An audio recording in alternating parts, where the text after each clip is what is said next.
0. So if we have 0.00, so technically this is the same as this, right? However, here we have a decimal point here. In that way, this is the 2 decimal places. So this will be characterized as float, and this will be characterized as integer. So that's the difference between this integer and the float. So one easy way to distinguish those two types is just to identify if there is a decimal point here. Okay. Okay. And then I want to introduce some arithmetic operators. So since Python just use very plain English, so the arithmetic operators is pretty similar to that what we have already know. So first of all, addition. Okay.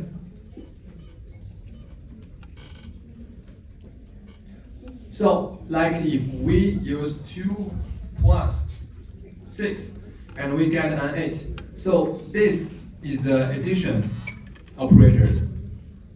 And the second one would be subtraction.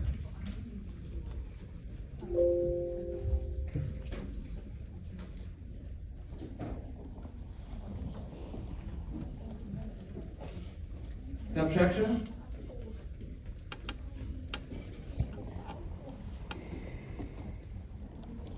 Okay. And we use 2 minus 6 and we get minus 4. So this is a subtraction. And the second one is multiplication. And in Python, we use the star. We use the symbol star to stand for the multiply symbol. Okay. And we get 12. And another is division. Division. So we use so in Python we use the slash for this division symbol, and we can type it here, 6/2, and we got 3, right? And an interesting thing here is that here is 3.0 instead of 3. The reason is that one basic rule of Python is that so result of a division is always a float. It's like I can type it here. Result of a division is always a float. Even though 3.0 technically is the same as 3, right?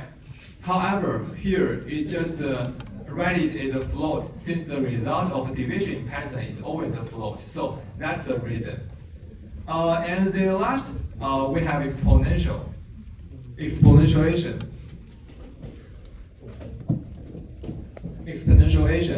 Okay, so in Python we use 2 stars to mark these operators, like 4, 3. So this stands for so this star stands for exponentiation. So let's check out this. So it's basically this equals 64, right? So this is 3 power of 4. It just stands for 3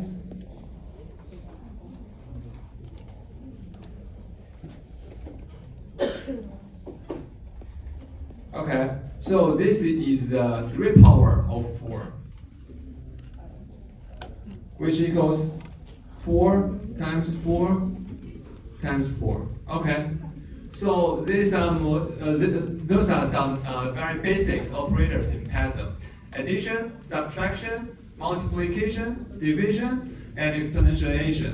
Okay. So after that, I want to introduce some order of precedence. Let me write it here. Order of precedence. So there are some basic rules for the order of calculation. So first of all, we calculate So first of all, we calculate the term inside the parentheses. Terms inside the parentheses. Okay, that is the inner to outer. And the operations in the second high priority is exponentiation.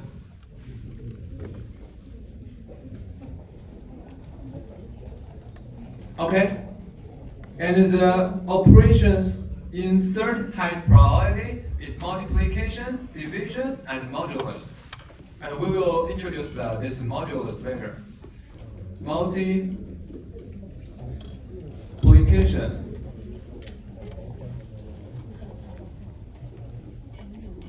division, and this modulus. Okay, and the fourth one, that is the last highest priority, is addition and subtraction. So to see this, we can have several examples. If we calculate 3 times 2 plus 3, and 2 plus 3 is in the parentheses, so what we get? So according to our order of precedence, we first calculate the calculation in the parentheses, right? In the parentheses. So we get 5 first, and we use 3 times 5, and then we get 15. However, if we delete this parentheses, what do we get? Let's try. If we delete this parentheses, so according to the order of precedence, we first calculate the multiplication, right? This is in the third highest priority.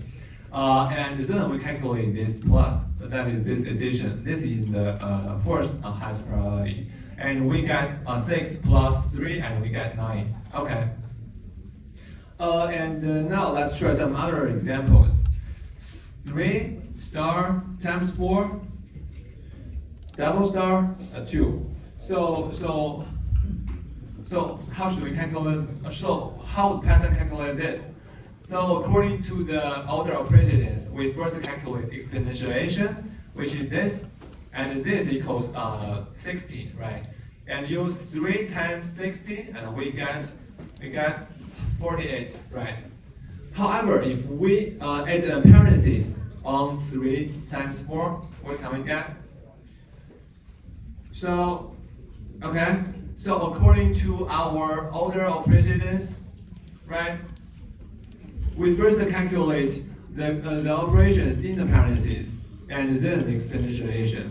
So here we get 144. So this is the basic order of precedence in Python. Okay. And after that, I will introduce you guys two other integer operators, which is division and modulus.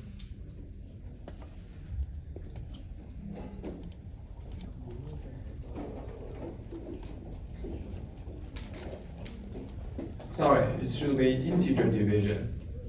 Integer division, we use double slash.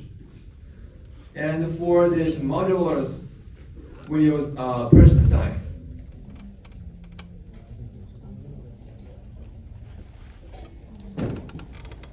We use this. So what are those two symbols means? So we can have an example here. If we have 14 double slash 3, we got a 4. So it's like this double division will return. This will return the quotient. That is the integer part. Okay? And we can try this percent sign. We can see 14%3, and we get this 2. So what does this mean? So this percent sign will return the remainder. I just copy it here.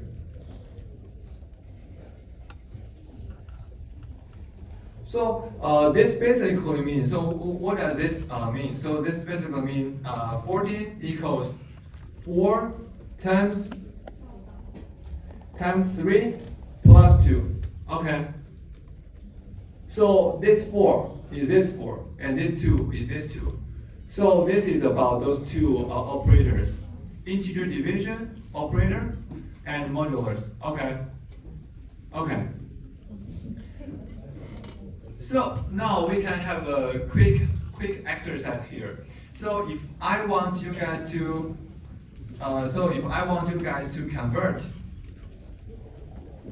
convert 41 inches into feet and inches. So what should we do? And we know 1 foot equals 12 inches. So what should we do? So how can we get the results using those two operators? Right? And we use those two operators. So first of all, since we know 1 foot equals 12 inches, so first of all, we use 41 double slash and 12. So we get, so this should be 3 feet, okay? And then we use the modulus operators. And we get 5. So we can confidently say that 41 inches equals 3 feet and 5 inch. Okay? Is that clear? Okay, so those are our basic operators and basic order of precedence. Okay, so this is our first 15 minutes, and we have 10 minutes break, and see you guys after 10 minutes break. Okay. Okay. Any questions?